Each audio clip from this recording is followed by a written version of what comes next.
Hello students. Management information system MIS के एक fresh lecture में मैं आपको वेलकम करता हूं। मैनेजमेंट इंफॉर्मेशन सिस्टम इस सब्जेक्ट के जो बेसिक और फंडामेंटल कॉन्सेप्ट हैं वो हम हमारे प्रीवियस लेक्चर वीडियोस में डिस्कस कर चुके हैं। आज के इस वीडियो में हम बात करेंगे about the design and development process of MIS, या हम उसको ऐसा बोले MIS design and development process.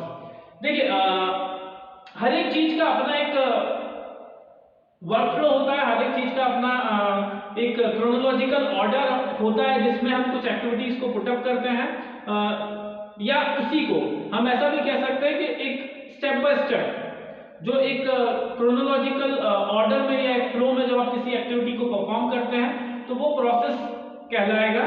अब जब मैं एमआईएस के रिस्पेक्ट में प्रोसेस की बात करता हूं, एमआईएस के डिजाइन और डेवलपमेंट की प्रोसेस की बात करता हूं, तो वो एक सिस्टमैटिक स्टेप बाय स्टेप या फेज वाइज एक प्रोसेस है जिसके थ्रू हम किसी भी एक एमआईएस को प्रिपेयर करते हैं, या रादर हम उसको बोले कि फाइनल शेप हम प्रोवाइड करते हैं। इंफॉर्मेशन कि जब मैं बात करता हूं, it is one of the key element of organisation, और डिसीजन लेने के लिए चाहे किसी भी लेवल पे मैनेजर्स डेप्यूटेड हो या डेजिग्नेटेड हो, बट उनको कहीं ना कहीं इंफॉर्मेशन की रिक्वायरमेंट होती है in order to make like effective decisions. MIS एक ऐसा टूल है जो कि मैनेजमेंट की उस डिसीजन मेकिंग प्रोसेस को और एनहांस करता है।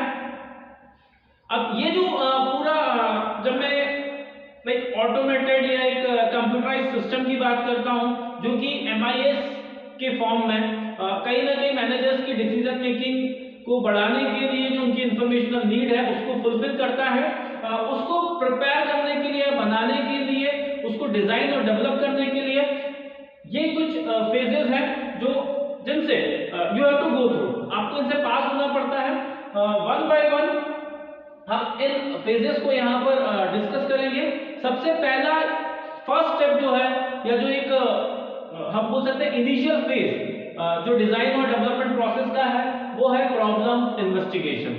देखिए, फर्स्ट एंड फॉरमोस्ट थिंग जो रिक्वायर है वो ये है कि आपका जो मैनुअल सिस्टम है एट प्रेजेंट आप किस तरीके से इंफॉर्मेशन को यूज करते हैं, इंफॉर्मेशन कहां से कैसे आप प्रोक्योर करते हैं, उसको किस तरह से आप लाइक डिसैमिनेट करते हो, कैसे आप उसको स्टोर करके रखते हो, किसको उसका एक्सेस होता है नहीं होता है, इन सारे एस्पेक्ट्स को लेकर जब आप कहीं ना कहीं प्रॉब्लम्स फाइंड आउट करने की कोशिश करते हैं, सबसे पहली चीज होती है प्रॉब्लम।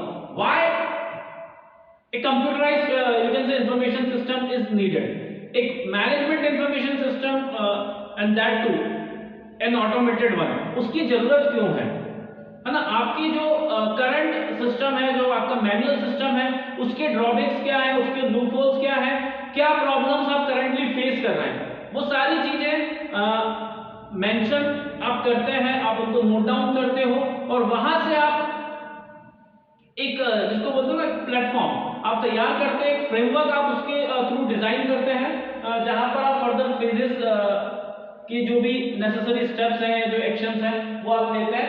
पहला जो फेज है प्रॉब्लम इन्वेस्टिगेशन, यहां पर आप फोकस करते हैं किसके ऊपर, focus on system needs and problem identification. आप आइडेंटिफाई करते हैं कि एक्चुअल क्या प्रॉब्लम्स आती है जब आप मैन्युअली पूरी इंफॉर्मेशन को मैनेज करते हो। एट द सेम टाइम जो भी आपका प्रपोज सिस्टम होगा वो आपके लिए क्या आपके पर्पस सर्व करेगा, आपके क्या ऑब्जेक्टिव्स हैं जो आप फुलफिल करेंगे। तो जो सेकंड चीज है वो है डिफाइनिंग सिस्टम्स की ऑब्जेक्टिव्स। आप क्या अचीव करना चाह रहे हैं with the help of N automated information system. तो वो चीजें, दो चीजें हैं। पहली चीज प्रॉब्लम को आप आइडेंटिफाई करते हो, उसको क्लियरली डिफाइन करोगे, साथ ही साथ कुछ आप ऑब्जेक्टिव्स जो है अपने ऑब्जेक्टिव्स को लिस्ट आउट करेंगे कि मुझे कौन कौन से ऑब्जेक्टिव्स फुलफिल करने हैं, या क्या गोल मुझे मेरा अचीव करना है with the help of A computerised information system. The next thing is analysis. जब प्रॉब्लम आप डिफाइन कर लेते हैं, जब आप ऑब्जेक्टिव्स को नोट डाउन कर देते हैं, देन उसके इसके बाद जो नेक्स्ट थिंग आती है वो है detailed and descriptive study about the proposed MIS. ये जो आपके ऑब्जेक्टिव्स हैं इनको आप कैसे मीट आउट कर सकते हैं, तो उसके लिए कुछ आप डिटेल्ड प्लान्स तैयार करते हैं। एनालिसिस के अंदर यूजुअली जो भी आप एक प्रपोज सिस्टम डेवलप करना चाह रहे हैं उसकी फिजिबिलिटी देखी जाती है, फिजिबिलिटी स्टडी आप परफॉर्म करते हो। एक और चीज लिखा हुआ इन्वेस्टिगेट फिजिबल सॉल्यूशंस। एक जब फिजिबिलिटी की मैं बात करता हूं कितना वर्केबल होगा नहीं होगा, उस चीज को क्रॉस चेक करने के लिए अलग अलग क्राइटेरियाज होते हैं, या हम ऐसा भी कह सकते हैं कि अलग अलग क्राइटेरियाज के अगेंस्ट मैं देखता हूं कि मेरा जो प्रपोज सिस्टम है, ठीक है, वो कितना कारगर साबित होगा। अब ये जो पैरामीटर्स या क्राइटेरियाज हैं यूजुअली इसको आप एक की फ्रेज के से समझ सकते हैं, उसको याद रख सकते हैं, which is called TELOS, TELOS। टेलोस पे T स्टैंड्स फॉर टेक्निकल। सबसे पहले हम टेक्निकल विजिबिलिटी देखते हैं कि हमारे पास enough hardware and software requirement होगी या नहीं, कैसे हम उसको कहां से प्रोक्योर करेंगे। स्टोरेज की जब बात आती है आपके वेरियस डिवाइसेस की, जिससे कि हम इनपुट्स प्रोवाइड करेंगे, जिससे कि हम इंफॉर्मेशन को एक्सेस करेंगे, रिपोर्टिंग हमारा किस तरह से जनरेट होगा। तो जो भी आपके right set of tools and equipments आपको चाहिए होता है, technical feasibility. Then E for economical, within the budget. जो भी आपका एमआईएस है, प्रपोज एमआईएस, वो कितना कॉस्ट इफेक्टिव होगा, क्या आपके बजट कंस्ट्रेंट्स रहेंगे, और कैसे वो कहीं ना कहीं एक इकोनॉमिक ओवरऑल इकोनॉमिक बेनिफिट्स आप उससे ले सकते हैं। तो E फॉर इकोनॉमिक फिजिबिलिटी पर जो है TEL, L comes for legal. जो भी आप सॉफ्टवेयर या हम बात करें जब एमआईएस डेवलप करते हैं, तो उस एमआईएस को लेकर जो भी लीगल रिक्वायरमेंट्स होती है वो हमें जैसे जब मैं बात करता हूँ इंफॉर्मेशन की, तो कौन सी इंफॉर्मेशन हमें इंक्लूड करनी है, कौन सी नहीं है।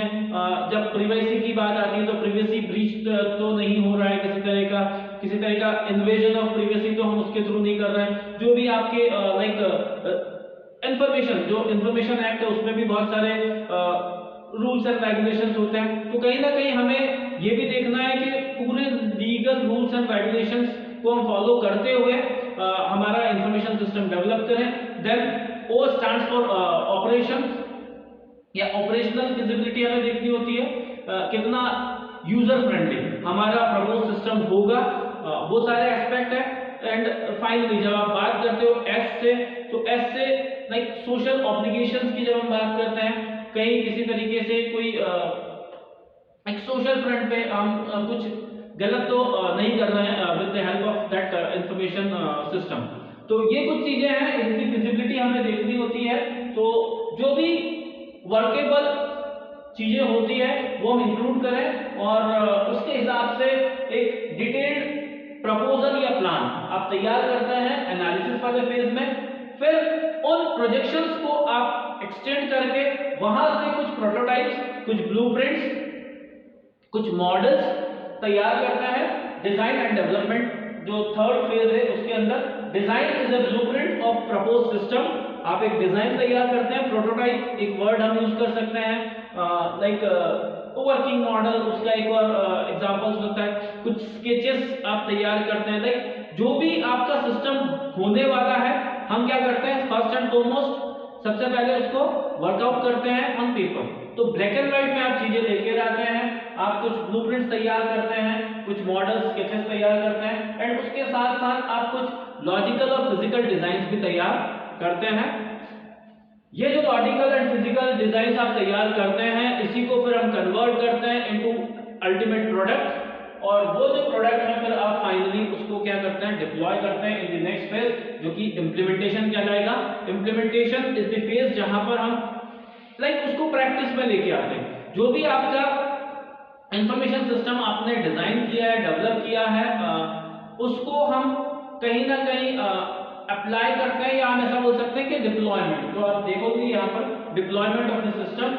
और बेसिकली डिप्लॉयमेंट में हम क्या करते हैं, जितने भी अलग अलग डिपार्टमेंट्स हैं उनकी जो इंफॉर्मेशनल नीड है उसको लेकर अगर हमने कुछ सेपरेट मॉड्यूल्स तैयार किए हैं, तो अलग अलग मॉड्यूल्स को अलग अलग लाइक प्रोग्राम्स को या सॉफ्टवेयर्स को हम क्या करते हैं, इंटीग्रेट कर देते हैं और वहां से complete information system as a solution, complete solution हम उसको तैयार करते हैं और उसको इंप्लीमेंट करते हैं। तो implementation, integration of system to achieve its objective and finally deployment of the system. और लास्ट जो आपका फेज होता है पूरी प्रोसेस में, वो होता है मेंटेनेंस का phase. It demands like continuous हमें कहीं ना कहीं कुछ वर्क करना पड़ता है। अपग्रेडेशंस की जब बात आती है, जब मॉडिफिकेशंस की बात आती है, चेंजेस की बात आती है, तो टाइम टू टाइम आपको एग्जिस्टिंग जो इंफॉर्मेशन सिस्टम है उसको रिव्यू करना है, उसको मॉनिटर करना है। और रिव्यू और मॉनिटरिंग करने के साथ साथ आपको ये इंश्योर करना है कि जो भी इंफॉर्मेशन सिस्टम है वो सक्सेसफुली रन होता रहे for a longer duration of time. So this is it. ये आपके अलग अलग फेजेस हैं। स्टेप 1 या फेज 1 प्रॉब्लम इन्वेस्टिगेशन, दूसरा फेज आ जाता है आपका एनालिसिस का, तीसरा आता है design and development, then comes implementation and उसके बाद पोस्ट इंप्लीमेंटेशन या फिर maintenance. So these are the steps involved in design and development of information system. तो MIS का डिजाइन एंड डेवलपमेंट कई प्रोसेस हमने यहाँ पर देखा। इस प्रोसेस को आप थरोली लाइक ये जो स्टेप्स हैं, जो फेजेस हैं, डिफरेंट फेजेस, इनको आप थरोली याद कर लें, because examination point of view से ये टॉपिक थोड़ा सा इंपॉर्टेंट हो जाता है। तो आप इसको अच्छे से कवर करें और इसी तरह से वीडियो देखते रहें, नए नए टॉपिक्स आप कवर करते चले जाएं, सीखते चले जाएं। इसी के साथ all the good wishes are with you और thanks for watching the video. एक नेक्स्ट लेक्चर वीडियो के साथ एक नए टॉपिक को हम जल्द आपके साथ लेके आएंगे। Until then take care of yourself.